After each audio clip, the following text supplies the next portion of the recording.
চট্টগ্রাম আদালতের আইনজীবী অ্যাডভোকেট সাইফুল ইসলাম আলিফ হত্যা মামলার প্রধান আসামি চন্দনকে কিশোরগঞ্জের ভৈরব থেকে গ্রেফতার করেছে পুলিশ। বুধবার মধ্যরাতে ভৈরব বাজার রেলওয়ে স্টেশন থেকে তাকে গ্রেফতার করা হয়। ভৈরব থানা ও চট্টগ্রামের কোতোয়ালি থানা পুলিশের নেতৃত্বে একটি দল তাকে গ্রেফতার করে। চন্দনের গ্রেফতারের বিষয়টি ভৈরব থানার ওসি মোহাম্মদ শাহিন নিশ্চিত করেছেন।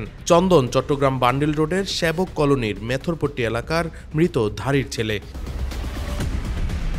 ওসি মোহাম্মদ শাহিন মিয়া বলেন, চন্দন ট্রেনে চট্টগ্রাম থেকে রওনা হয়ে বুধবার রাত 7:30টায় ভৈরব রেলওয়ে স্টেশনে নামেন। তার শ্বশুরবাড়ি ভৈরবের মেথরপট্টিতে। ট্রেন থেকে নেমে তিনি স্টেশনে ঘোরাঘুরি করছিলেন। তার ইচ্ছা ছিল রাত গভীর হলে শ্বশুরের বাসায় আশ্রয় নেবেন। এমন তথ্যের ভিত্তিতে আমরা তাকে গ্রেফতার করি। বর্তমানে তাকে থানা হেফাজতে রাখা হয়েছে। গ্রেফতারের বিষয়টি চট্টগ্রাম কোতোয়ালি থানা পুলিশকে জানানো হয়েছে। চট্টগ্রাম থেকে পুলিশ আসলেই তাকে হস্তান্তর করা হবে।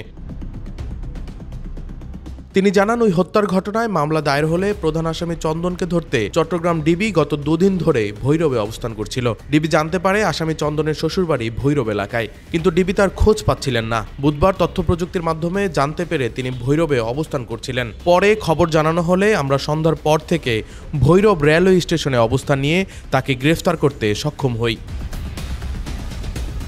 গত 26 নভেম্বর চট্টগ্রামের এসি দত্ত রোডের এক বিল্ডিংয়ের সামনে আইনজীবী সাইফুল ইসলাম আলিফকে হত্যা করা হয়। হত্যার ঘটনায় নিহতের বাবা জামিল উদ্দিন বাদী হয়ে চট্টগ্রামের কোতোয়ালি থানায় 31 জনের নাম উল্লেখ করে অজ্ঞাত 10 থেকে 15 জনকে আসামি করে একটি হত্যা মামলা দায়ের করেন।